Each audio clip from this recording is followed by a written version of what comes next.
Sometime later, Akiko and Rokuro came together and found me. In the street near Katsumi's place.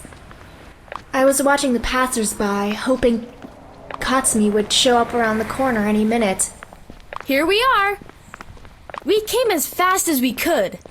Luckily, I'm in good shape. So I had no trouble running all the way to the metro station. Akiko literally dragged me out of the bed and made me go out right away. Thank you, guys. Hey, no problem. I wouldn't do this for anybody else, you know. Same goes for me. You're my best friend. You can always count on me. That's so nice to hear. Now, let me tell you what I got. They were all taken by surprise when they heard that Katsumi was employed in ChatLinx and that Mizuki's father was the owner of the company. Things are becoming clear now. I can't believe how sneaky Katsumi is.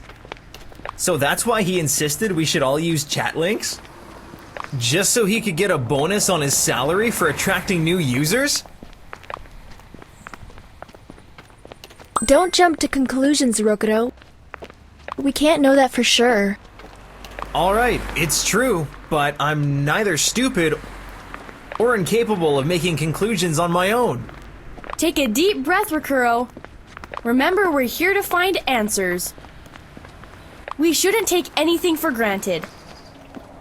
Katsumi would have never used us to get a promotion. Just let me finish, okay? Sorry, go on.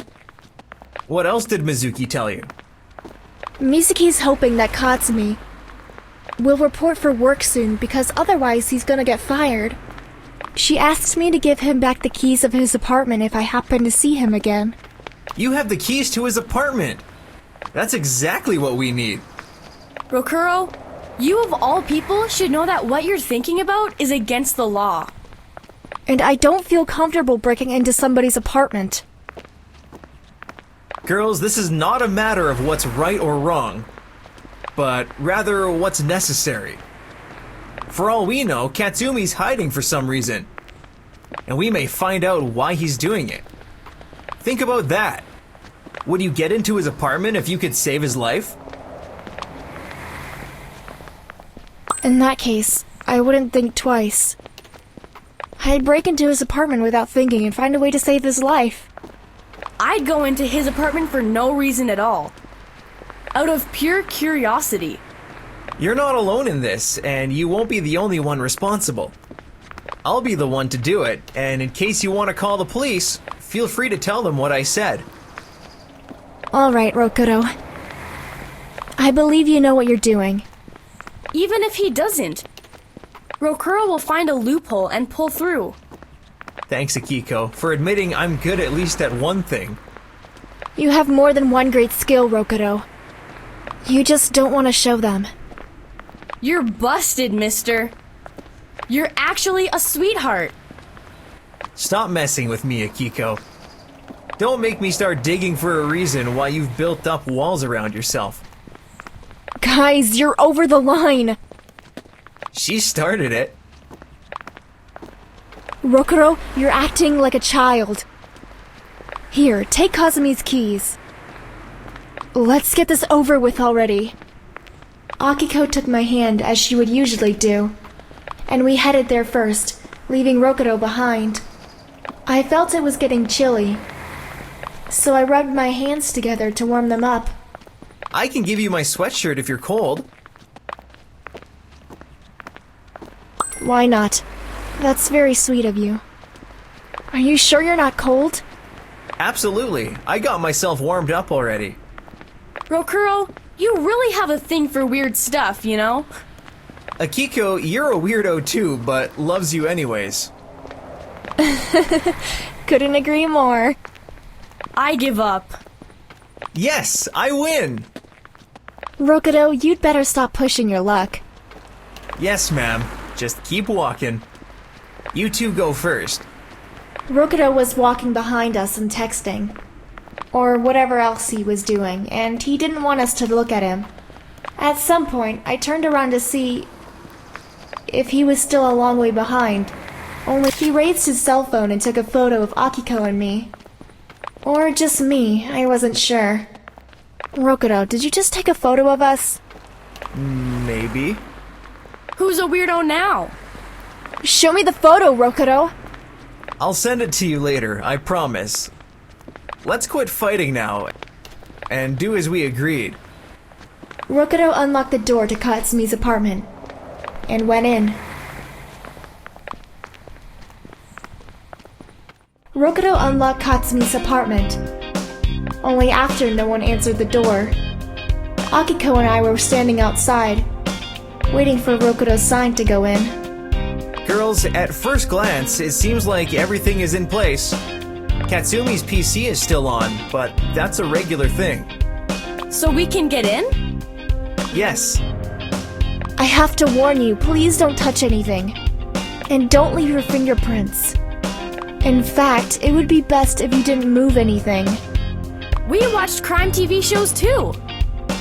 I only hope this doesn't turn into a crime movie. Stay positive. Imagine Katsumi with some girl. You're such an idiot, Rokuro. I didn't fall for Rokudo's teasing, as I knew. He was just doing it to see how I'd react. Or he could have asked me openly what he wanted instead of playing games. We have to start somewhere. First things first, go check his PC. And see who's the last person he chatted with. You hit the spot. Makes sense. It's not like we'd find anything by lifting the couch. Except dirty socks, that is. Katsumi's computer is not locked. There's no reason for that when you live on your own. Man, look at yourself. Sitting at his computer after you got into his apartment thanks to the keys he lost. Katsumi couldn't count on this scenario. Luckily for us, let's see. This computer is full of ChatLinx data files. He works for the company. Nothing odd about that. What's in those data files? Now that I read the names, I can say I don't like what I see at all. Oh no. Show me. Look, this database is titled Users. ChatLinx app users? Yeah, Those data should be confidential. tell it to Mizuki's father. And what do we learn from this? Katsumi was sticking his nose where it didn't belong. And he can't show up at work because he'd get arrested. And we almost made it all easier for the police. It's just an assumption, though. We can't know what Katsumi's intentions were. Katsumi would never use his job post for some illegal business. I believe you. You know him best. No matter how well you know somebody, there's always something they decide to keep from you. Rokudo couldn't find any info about where Katsumi could be at that moment. So we were left with no other choice but to wait for Katsumi to contact us. Sorry I let you down. I thought I'd dig up some important info that would lead us to Katsumi. We're gonna find him, Rokudo. I know that. I have a hunch. It's no use sweating over this anymore. Let's go home. Akiko, show some understanding for her feelings. Her best friend went missing. Wow, hats off to Rokuro. Akiko angrily headed toward the door and bumped into a cupboard. The bump forced it open, and then we just couldn't believe what we saw. A bundle of notes of different currencies together with Katsumi's personal documents were lying neatly packed with arm's reach. Check this out. An emergency kit. Some cash, his passport. He didn't take it with him, which means he didn't plan to escape. Why doesn't he keep his money in a bank like everyone else does? He could do that. If the origin of the money was clear, I mean. Listen, we'll put everything back to its place and then we're out of here, okay? I'm not gonna be the one to call the police and put Katsumi behind bars. Neither am I, but this double-edged sword.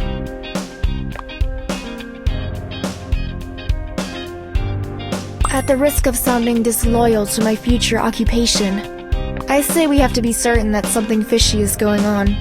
before we decide to report the case to the police. No one wants Katsumi to end up in jail. And on the other hand, maybe we should just leave things to fate. We did everything we could.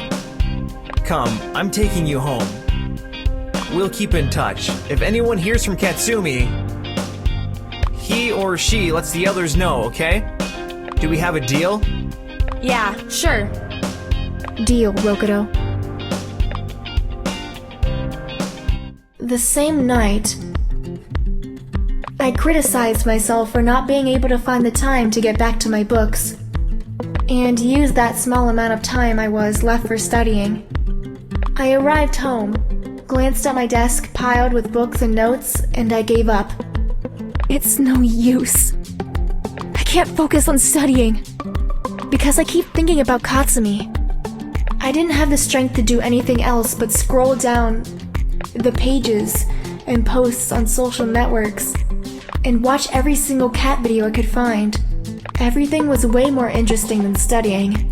Soon it will be 24 hours since Katsumi turned into a ghost. Only now do I realize how much his texts meant to me. I opened ChatLinx and read some of the most recent texts sent by Katsumi. They all made me smile. Except the last one, of course. Everything we found out so far has something to do with ChatLinx. That doesn't surprise me though, as the app is beginning to affect our lives more with every new day. The next moment, Rokudo was already texting me. As he saw I was online. I didn't turn off that option cause subconsciously I also wanted to know who of my friends were available for chatting. That was how ChatLinx was affecting our lives. If I hadn't opened the app, Rokudo might have never contacted me. It looks like Rokudo's having trouble falling asleep too.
My heart was beating like crazy and my hands shaking uncontrollably while I was texting Katsumi. I felt I was playing games with the guys' hearts, just like they were doing it with my feelings. They had no idea how their texts affected me. I need to breathe in some fresh air to come to my senses. I don't feel any more relieved now that I heard Katsumi, and I thought I'd already be over this whole thing. Well, in fact, now I'm even more confused than earlier. I completely forgot about Rokuto while I was planning my next move. Katsumi was a mysterious and extremely intelligent guy. I was never bored in his company. Rokuto was passionate and bursting with desire to impress me in any way he could. He was a bragger, but I was equally drawn to his energy. Just like I was drawn to Katsumi's mysteriousness. Rokuto's still waiting for my response, and Katsumi expects me to show up at the arranged spot in the dead of night. And I want to be in both places with my whole being. But the heart only craves him. I would bitterly regret it if I stayed home right now and didn't run straight into Katsumi's arms. I was thinking about the consequences or dangers that I may encounter. I just had to see him. I had to make sure he was okay, and that whatever I was feeling wasn't transitory. I let Rokuto know that I'd heard from Katsumi and that everything was alright. He didn't ask anything. I rushed out of my place, counting on the fact that Mom wouldn't even notice I was gone, and that I'd be back before she got up. I wasn't even thinking about the danger I was exposing myself to. The desire to see Katsumi was way stronger than anything else. After less than half an hour, I arrived at the spot where I'd last seen him. It seemed desolate and eerie. Katsumi, please be here. I didn't dare shout or call his name. Then, out of the blue, a tiny shred of doubt appeared in my mind. I entered ChatLinx and texted Katsumi. You better not be lying to me. He replied immediately, saying we were but a few steps apart. I turned my phone screen off and looked up, so that my eyes could adjust to the darkness. And then I spotted Katsumi leaned against a nearby tree. His face was showing a sign of relief and was glowing in the moonlight. Out of nowhere, we suddenly found ourselves rushing into each other's arms. I jumped and wrapped my legs around his waist. He was holding me tightly and kissing me passionately until we both ran. Forgive me. I needed to get away from people, from everything. You freak! I was sick with worry. Akiko and Rokuto too. I did something stupid. I was hoping for good money. But it turns out I encountered a beast which is impossible to feed. Now I have just two choices. Run away forever, or always keep the beast fed. Oh my god, Katsumi. Are you serious? I'm dead serious. I hugged him and let him rest his head on my chest. He listened to my heartbeats and breathed in the same rhythm.